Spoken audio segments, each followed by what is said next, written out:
Hello guys, നമ്മൾ ഇന്ന് pasta ഉണ്ടാക്കാൻ പോണേ. ഇവിടെ ഇവിടെ വെളുത്തുള്ളികൾ അരിഞ്ഞു വെച്ചിട്ടുണ്ട്, തക്കാളി ഉണ്ട്, പിന്നെ സവാള ഉണ്ട്. ഞങ്ങൾ പാസ്ത ഉണ്ടാക്കാൻ ഉപയോഗിക്കുന്ന ഷേപ്പ് ഇതാണ്. അപ്പോൾ എന്താ കാര്യം എന്ന് എല്ലാവർക്കും മനസ്സിലായി കാണൂലേ? ഇന്ന് എനിക്ക് ഒട്ടും വയ്യാത്തൊരു ദിവസമായിരുന്നു.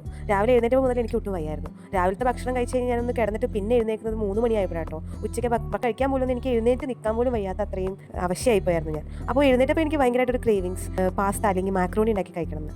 അങ്ങനെ വീട്ടിലിരുന്ന ഐറ്റംസ് ഒക്കെ വെച്ച് ഒരു തട്ടിക്കൂട്ട് മാക്രോണിയാണിത്.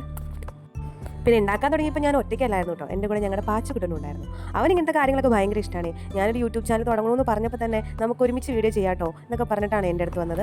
വളരെ സിമ്പിളായിട്ട് ഉണ്ടാക്കാൻ പറ്റുന്ന ഒരു സാധനം കേട്ടോ. പ്രത്യേകിച്ചൊന്നുമില്ല, ഒരു സവാള, 2 തക്കാളി, കുറച്ച് വെളുത്തുള്ളി, പിന്നെ നമുക്ക് ആവശ്യമായിട്ടുള്ള പാസ്ത. ഇത്രയൊക്കെ തന്നെ മതി കേട്ടോ ഇതിന്. പിന്നെ നമുക്ക് കുറച്ച് ചീസ് വേണം, ബട്ടർ വേണം, ടൊമാറ്റോ സോസ് വേണം. ഇത്രയൊക്കെ തന്നെ ഉണ്ടെങ്കിൽ ഇത് ലാവിഷായിട്ട് നമുക്ക് ഉണ്ടാക്കി കഴിക്കാം കേട്ടോ. നമ്മുടെ പാസ്ത ഉള്ളി കുക്കറാറായിട്ടുണ്ട്. അപ്പം നന്നായിട്ട് ഇങ്ങനെ ഇറക്കി കൊടുക്കുക. പാച്ചുക്കുട്ടൻ്റെ അനിയത്തിയും കൂടി ഉണ്ടായിരുന്നു കേട്ടോ എന്നെ സഹായിക്കാനായിട്ട്. ലാസ്റ്റ് ഞാൻ അവിടെ അടിച്ചു വെച്ചേക്കുന്ന തക്കാളി വരെ എടുത്ത് കഴിച്ചുകൊണ്ടിരിക്കുകയായിരുന്നേ രണ്ടും. അതുങ്ങൾക്ക് പച്ചത്തക്കാളി ഭയങ്കര ഇഷ്ടമാണ്. അത് എങ്ങനെ കൊടുത്താലും അതുങ്ങൾ കഴിച്ചോളൂ കേട്ടോ. ഇനി ഇതെങ്ങനെയാണ് ഉണ്ടാക്കണേന്ന് പറയാം. ഒരു പാത്രം വെക്കുക, അതിനകത്തേക്ക് കുറച്ച് ബട്ടർ ഇടുക. ആ ബട്ടർ ലോ ഫ്ലെയിമിലിട്ട് മെൽറ്റ് ചെയ്തെടുക്കുക, ഇല്ലെങ്കിൽ അത് കരിഞ്ഞു പോകും.